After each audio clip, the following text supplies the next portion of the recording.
नमस्कार, मी स्नेहल चौधरी. आपण पाहत आहात LS मराठी. पाहूयात काही महत्त्वाच्या घडामोडी. मीरा भाईंदर महानगरपालिकेच्या महापौरपदी मराठी व्यक्तीचीच निवड करण्यात यावी अशी मागणी करण्यात आली आहे.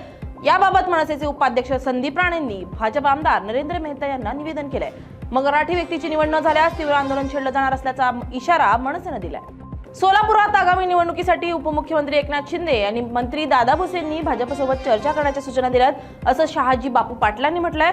जर भाजपसोबत जुळवून घेता आलं नाही तर वेगळा विचार करण्याचाही पर्याय असल्याचं त्यांनी सांगितलंय. तसेच सांगोल्यात भाजप, शिवसेना आणि RPI हे तिन्ही पक्ष एकत्र लढणार असल्याचं त्यांनी स्पष्ट केलंय.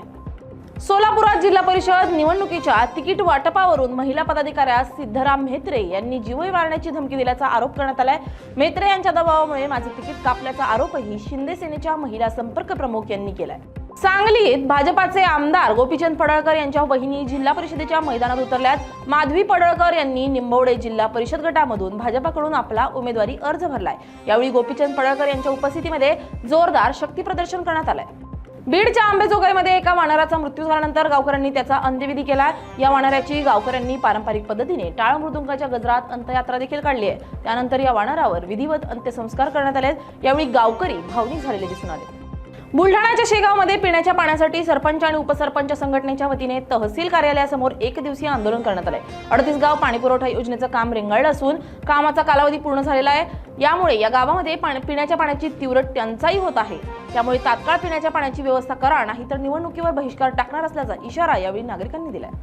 सांगलीत विविध प्रश्नांकडे सरकारचं लक्ष वेधण्यासाठी राज्य द्राक्ष बागायतदार संघातर्फे जिल्हाधिकारी कार्यालयावर मोर्चा काढण्यात आलाय. अफगाणिस्तानातून होणारी बेदाण आयाताबाबत जाब विचारण्यासाठी शेतकऱ्यांनी एल्गार पुकारलाय. चीनी बेदाण्याची चोरून तस्करी करणाऱ्या तस्करांवर मकोका लावावा अशी मागणी करण्यात आली आहे.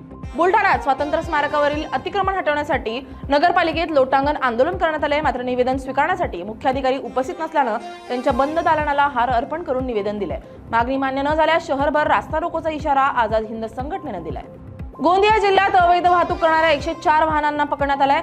अवैध वाहतूक केल्यास खबरदारीचा इशारा उपप्रादेशिक परिवहन अधिकाऱ्यांनी दिलाय. तसेच पालकांनी आपल्या विद्यार्थ्यांचा ज्या वाहनात शाळेत पाठवतात त्याचे कागदपत्र तपासणे आवश्यक असल्याचंही अधिकारी म्हणाले.